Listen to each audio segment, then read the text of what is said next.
Hello friends, welcome all. हाँ दोस्तों, Bihar NHM CHO 2021 जहां स्टेट हेल्थ सोसाइटी बिहार ने सीएचओ की वैकेंसी का रिक्रूटमेंट जारी है, उसके लिए दोस्तों आपका डॉक्यूमेंट वेरिफिकेशन का लिस्ट जारी कर दिया गया है। तो अराउंड 3,000 से ज़्यादा कैंडिडेट्स के नाम है हमारे पास डॉक्यूमेंट वेरिफिकेशन के लिए। तो आइए दोस्तों देख लेते हैं डिटेल में आपको क्या क्या डॉक्यूमेंट्स लेके जाने हैं, ताकि आपका डॉक्यूमेंट वेरिफिकेशन से आप रिजेक्ट ना हो एंड आपको आगे प्रोसेस आपका कंप्लीट होकर आपका ज्वाइनिंग लेटर आपको मिल जाए। क्योंकि दोस्तों डॉक्यूमेंट वेरिफिकेशन जब तक कंप्लीट नहीं होगा, आपको ज्वाइनिंग प्रोसेस आपकी कंप्लीट नहीं होगी एंड ज्वाइनिंग लेटर आपको नहीं मिलेगा। तो आइए दोस्तों इस वीडियो को लास्ट तक देखिएगा, हम डिटेल में सब कुछ पॉइंट वाइज ऑफिशियल नोटिफिकेशन के अकॉर्डिंग डिस्कस कर लेते हैं। यदि अभी तक आपने चैनल को सब्सक्राइब नहीं किया है तो चैनल को सब्सक्राइब करके बेल आइकन जरूर प्रेस कर दे दोस्तों, ताकि आगे के सारे लेटेस्ट नोटिफिकेशन अपडेट आपको मिलते रहें। आप देख सकते हैं स्क्रीन पे।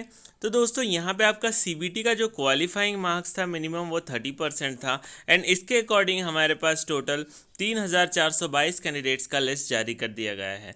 अभी दोस्तों आपको क्या क्या डॉक्यूमेंट्स लेके जाना है वो हम इंपॉर्टेंट डॉक्यूमेंट्स लिस्ट डाउन कर लेते हैं एंड आप भी लिस्ट डाउन करके उसे पर्टिकुलर सीक्वेंस में अरेंज कर लीजिए एंड उनकी फ़ोटो कॉपीज़ रेडी रखिए दोस्तों, क्योंकि वहाँ पर आपको अलग अलग सेट बनाना पड़ेगा। एक सेट बनेगा आपका यूनिवर्सिटी का, एक सेट बनेगा आपका एनएचएम का, एक सेट बनेगा आपका कॉलेज का, जिस कॉलेज से आपको सीसीएच का जो सर्टिफिकेशन होगा वो कॉलेज का। तो 3 सेट्स बनाना है, तो मिनिमम 3 फोटोकॉपी सभी डॉक्यूमेंट्स की रेडी रखिए। अभी दोस्तों आपको सबसे पहले आपको लेना है 2 रंगीन फ़ोटो, ठीक है, आपकी पासपोर्ट फ़ोटोज़ लेटेस्ट वाली रंगीन, आपका एडमिट कार्ड, आपने जो एग्ज़ाम दिया था उसका प्रवेश पत्र, फोटो युक्त पहचान पत्र, पैन कार्ड, ड्राइविंग लाइसेंस, आधार कार्ड या मतदान पहचान पत्र। तो ये आपको गवर्नमेंट इशूड आईडी लेके जाना है। दोस्तों आपको 10th का मार्कशीट लेके जाना है, ताकि उससे आपका डेट ऑफ बर्थ, जन्म की तिथि एंड दिनांक वहाँ से ले लिया जाता है, ठीक है। उसके बाद दोस्तों आपका जो डिग्री है उसका सर्टिफिकेट एंड पासिंग सर्टिफिकेट, ठीक है। हर सेमेस्टर का आपका पासिंग या ईयरली एग्ज़ाम होती है तो हर ईयर का आपका पासिंग मार्कशीट लेके जाना है। उसके बाद दोस्तों आपका किसी भी स्टेट से रजिस्ट्रेशन होना चाहिए, या बिहार स्टेट से या नेशनल किसी भी से भी रजिस्ट्रेशन होगा चलेगा, ठीक है।